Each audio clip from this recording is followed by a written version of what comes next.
बंधु माने आजिर एही भिडियोटी कन्या राशि व्यक्ति विशेष मानक पई अत्यंत गुरुत्वपूर्ण अटे।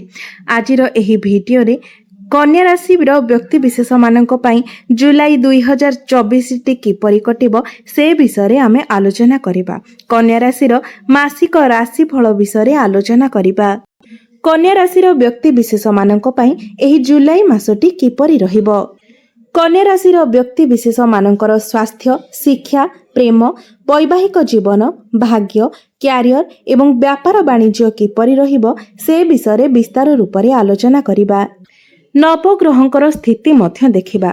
नवग्रह एही जुलाई मासरे कन्या राशि व्यक्ति विशेष मानकु केउ प्रकारर फल प्रदान करिबारे सक्षम हेबे से विषय आलोचना करिबा।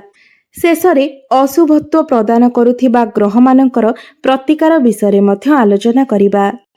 तेबे बंधु माने सेथिपाई भिडियोटी को स्किप न करी आपण शेष पर्यंत निश्चय देखंतु एवं जदि आपणकर कन्या राशि होई थाए तेबे भिडियोटी को लाइक करी चैनल टी को सब्सक्राइब करि दियंतु एवं कमेंट बॉक्स रे जय श्री जगन्नाथ निश्चय लिखंतु।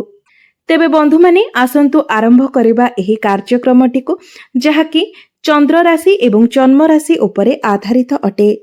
जुलाई मासर आरंभ रे कन्या राशि नवग्रहंकर स्थिति विषय प्रथमे आलोचना करिबा।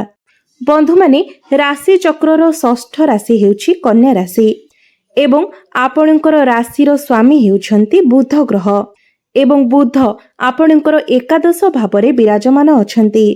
आपणकर प्रथम भावरे विराजमान अछंती केतुदेव, सप्तम भावरे विराजमान अछंती राहुदेव, आपणकर दशम भावरे विराजमान अछंती सूर्य एवं शुक्रदेव, आपणकर नवम भावरे विराजमान अछंती बृहस्पति, आपणकर अष्टम भावरे विराजमान अछंती मंगलदेव एवं षष्ठ भावरे विराजमान अछंती शनिदेव। तेबे आसंतु जानिबा आपणकर स्वास्थ्य किपरि रहिबो एही जुलाई 2024 रे। बंधु माने आपणकर प्रथम भावटी होइथाय स्वास्थ्यर भाव, आपणकर इम्यूनिटी सिस्टम रो भाव। आपणकर प्रथम भावर अधिपति हेउछंती बुधदेव एवं बुध आपणकर एकादश भावरे विराजमान करूछंती। मात्र 19 जुलाई को आपणकर बुध द्वादश भाव को गोचर करिवे, जहा फଳରେ 19 जुलाई पर आपणकर स्वास्थ्य रे किछि समस्या देखा देई पारे, कारण द्वादश भावटी को कुंडली रे एते भलो बोली विचार करा जाय न थाए। मात्र 19 जुलाई पूर्वरु आपणकर स्वास्थ्य बहुत भलो रहिबो। मात्र 19 जुलाई पर आपणकर स्वास्थ्य रे किछि समस्या देखा देई पारे। बुध हेउछंती आपणकर स्किन अर्थात त्वचार कारक ग्रह, सेथिपाई आपणकर त्वचा संबंधित समस्या किछि देखा देई पारे एवं इन्फेक्शन भली किछि समस्या मध्य देखा देई पारे। एलर्जी भली समस्या किछि देखा देई पारे एवं आपणकर इम्यूनिटी सिस्टम वीक होई पारे। एवं आपण जदि केउठाको यात्रा करूछंती तेबे सेथिरे मध्य आपणकर स्वास्थ्य जनित समस्या देखा देई पारे।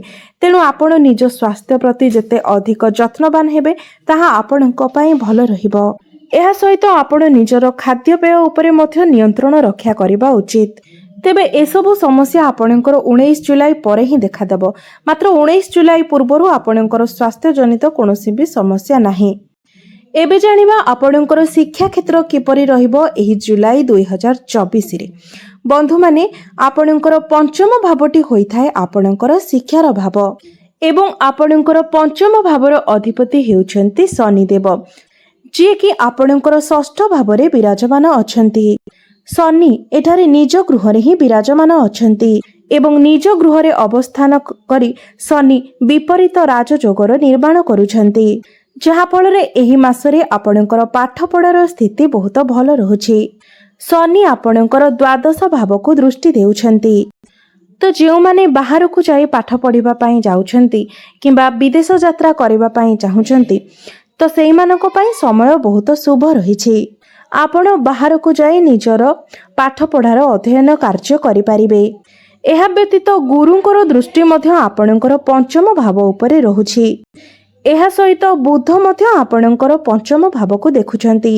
एहा व्यतीत 7 जुलाई पर शुक्रंकर दृष्टि मध्य आपणकर पंचम भाव उपरे पडुछि। तीनोटी शुभ ग्रहंकर दृष्टि आपणकर पंचम भाव उपरे पडुछि, जार अर्थ ଏହି ମାସରେ ଆପଣଙ୍କର ଶିକ୍ଷା କ୍ଷେତ୍ର ବହୁତ ଭଲ ରହିବ। ପାଠପଢ଼ାରେ ଆପଣ ବହୁତ ଅଧିକ ଉନ୍ନତି କରିବେ। ଆପଣଙ୍କର କମ୍ୟୁନିକେସନ୍ ସ୍କିଲ୍ ବଢ଼ିବ। ଜ୍ଞାନ ଏବଂ ବୁଦ୍ଧିରେ ବୃଦ୍ଧି ହେବ।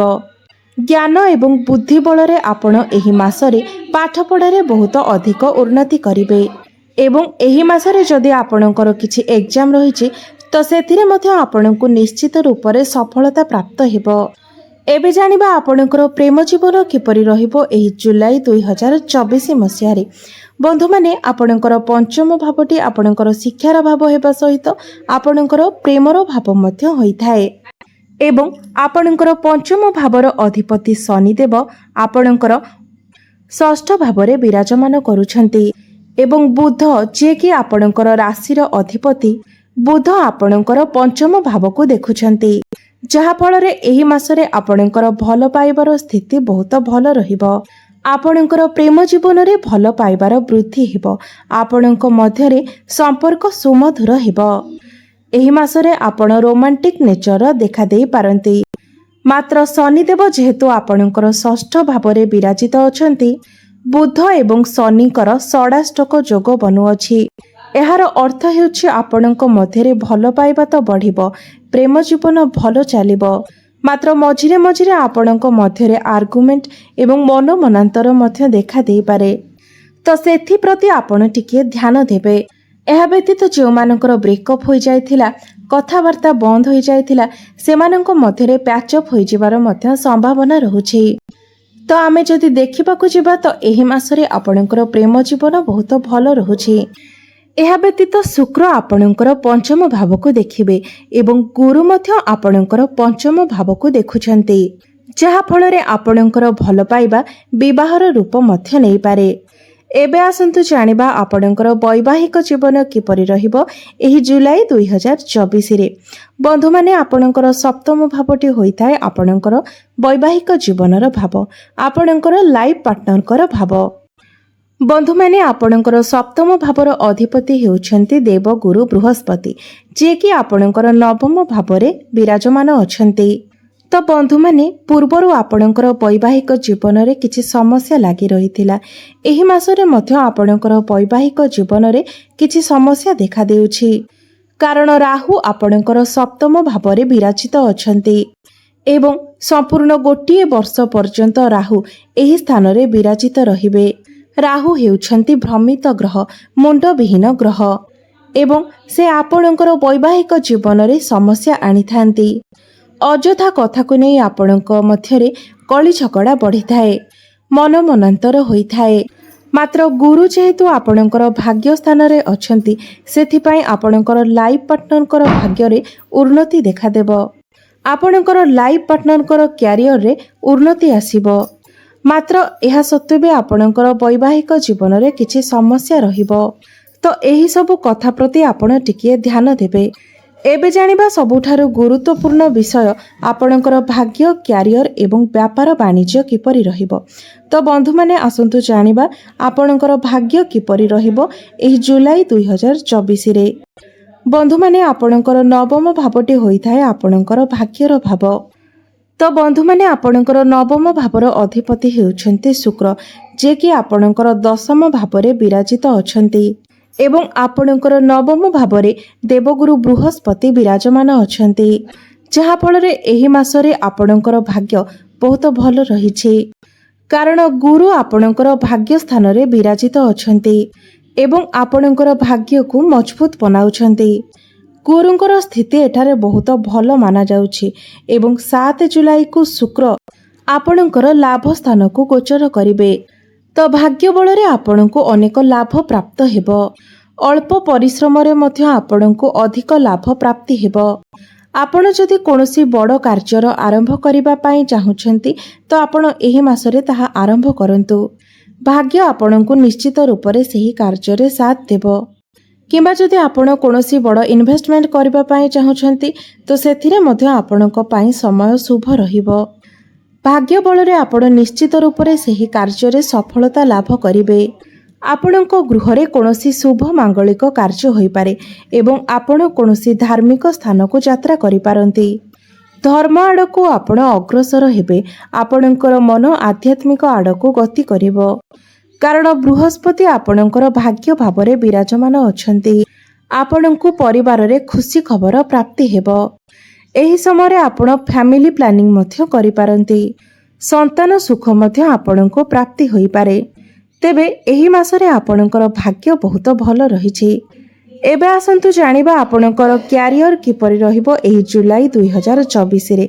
ବନ୍ଧୁମାନେ, ଆପଣଙ୍କର ଦଶମ ଭାବଟି ହୋଇଥାଏ ଆପଣଙ୍କର କ୍ୟାରିୟର ଭାବ ଏବଂ ଆପଣଙ୍କର ଦଶମ ଭାବର ଅଧିପତି ହେଉଛନ୍ତି ବୁଧ ଦେବ, ଯିଏକି ଆପଣଙ୍କର ଏକାଦଶ ଭାବରେ ବିରାଜମାନ ଅଛନ୍ତି। ବନ୍ଧୁମାନେ, ଏହି ମାସରେ ଆପଣଙ୍କର କ୍ୟାରିୟର ବହୁତ ଭଲ ରହିଛି, କାରଣ ବୁଧଙ୍କର ସ୍ଥିତି ବହୁତ ଭଲ ରହିଛି। ବୁଧ ଆପଣଙ୍କର ଲାଭ ସ୍ଥାନରେ ବିରାଜମାନ ଅଛନ୍ତି। ମାତ୍ର 19 ଜୁଲାଇକୁ ବୁଧ ଆପଣଙ୍କର ଦ୍ୱାଦଶ ଭାବକୁ ଗୋଚର କରିବେ। 19 ଜୁଲାଇ ପରେ ଆପଣଙ୍କୁ କାମ କାର୍ଯ୍ୟରେ ଟିକେ ଅଧିକ ପରିଶ୍ରମ କରିବାକୁ ପଡ଼ିପାରେ। ଆପଣଙ୍କର କ୍ୟାରିୟରରେ ଟିକେ ଡିସାଟିସ୍ଫ୍ୟାକ୍ସନ ଦେଖା ଦେଇପାରେ, ଅସନ୍ତୁଷ୍ଟି ଦେଖା ଦେଇପାରେ। ମାତ୍ର 19 ଜୁଲାଇ ପୂର୍ବରୁ ଆପଣଙ୍କର କ୍ୟାରିୟର ବହୁତ ଭଲ ରହିବ। ଆପଣଙ୍କର ଦଶମ ଭାବରେ ଶୁକ୍ର ଏବଂ ସୂର୍ଯ୍ୟ ବିରାଜମାନ ଅଛନ୍ତି, ଯାହାଫଳରେ କାମ କାର୍ଯ୍ୟରେ ଆପଣ ବହୁତ ଅଧିକ ଉନ୍ନତି କରିବେ। ମାତ୍ର ଆପଣଙ୍କ ଭିତରେ ଟିକେ ଇଗୋ ଦେଖା ଦେଇପାରେ, ଅହଙ୍କାର ଦେଖା ଦେଇପାରେ, ଯାହାଫଳରେ ଆପଣଙ୍କର କର୍ମକ୍ଷେତ୍ରରେ ଟିକେ ସମସ୍ୟା ଦେଖା ଦେଇପାରେ। ତେବେ 19 ଜୁଲାଇ ପୂର୍ବରୁ ଏହି ମାସରେ ଆପଣଙ୍କର କ୍ୟାରିୟର ବହୁତ ଭଲ ରହିଛି। ମାତ୍ର 19 ଜୁଲାଇ ପରେ ଆପଣ ଟିକେ ସତର୍କତା ଅବଲମ୍ବନ କରିବା ଆବଶ୍ୟକ। ଯେଉଁମାନଙ୍କ ପାଖରେ କୌଣସି ଚାକିରି ନାହିଁ, ସେମାନଙ୍କୁ ଚାକିରି ପ୍ରାପ୍ତି ହେବାର ଯୋଗ ମଧ୍ୟ ସୃଷ୍ଟି ହେଉଛି। ଏବଂ 19 ଜୁଲାଇ ପରେ ବୁଧ ଯେତେବେଳେ ଦ୍ୱାଦଶ ଘରକୁ ଯିବେ, ତ ବିଦେଶରେ ରହି କାର୍ଯ୍ୟ କରୁଥିବା ବ୍ୟକ୍ତିମାନଙ୍କ ପାଇଁ ଏହି ସମୟଟି ଅତ୍ୟନ୍ତ ଶୁଭମୟ ରହିବ। MNC କମ୍ପାନୀରେ କାର୍ଯ୍ୟ କରୁଥିବା ବ୍ୟକ୍ତିମାନଙ୍କ ପାଇଁ ସମୟଟି ଅତ୍ୟନ୍ତ ଶୁଭ ରହିବ। ସେମାନଙ୍କର କ୍ୟାରିୟରରେ ବହୁତ ଉନ୍ନତି ଆସିବ।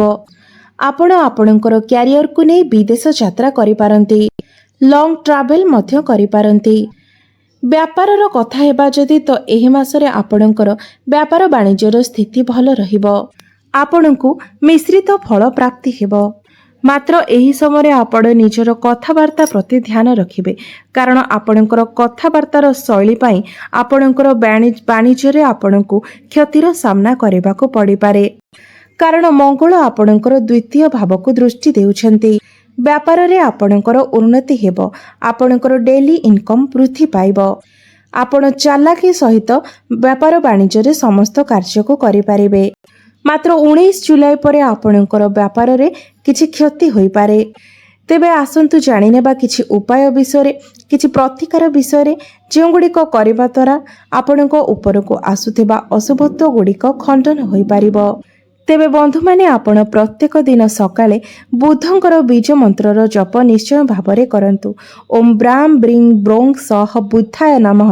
ଏହି ମନ୍ତ୍ରଟିକୁ ଆପଣ ପ୍ରତ୍ୟେକ ଦିନ 108 ଥର ନିଶ୍ଚୟ ଜପ କରନ୍ତୁ। ପ୍ରତ୍ୟେକ ଦିନ ଆପଣ ହନୁମାନ ଚାଳିଶାର ପାଠ କରନ୍ତୁ ଏବଂ ଗାଈକୁ ପ୍ରତ୍ୟେକ ଦିନ କିଛି ସବୁଜ ଚାରା ଖାଇବାକୁ ଦିଅନ୍ତୁ। ଏହା ସହିତ କଳା କୁକୁରକୁ ରୁଟି ଖାଇବାକୁ ଦିଅନ୍ତୁ। ନିଶ୍ଚୟ ଭାବରେ ଆପଣଙ୍କୁ ଶୁଭ ଫଳ ପ୍ରାପ୍ତି ହେବ। ତେବେ ବନ୍ଧୁମାନେ, ଆପଣମାନଙ୍କର ଜୀବନ ମଙ୍ଗଳମୟ ହେଉ, ଏହା ହିଁ ଈଶ୍ୱରଙ୍କ ନିକଟରେ ମୋର ପ୍ରାର୍ଥନା। ଧନ୍ୟବାଦ।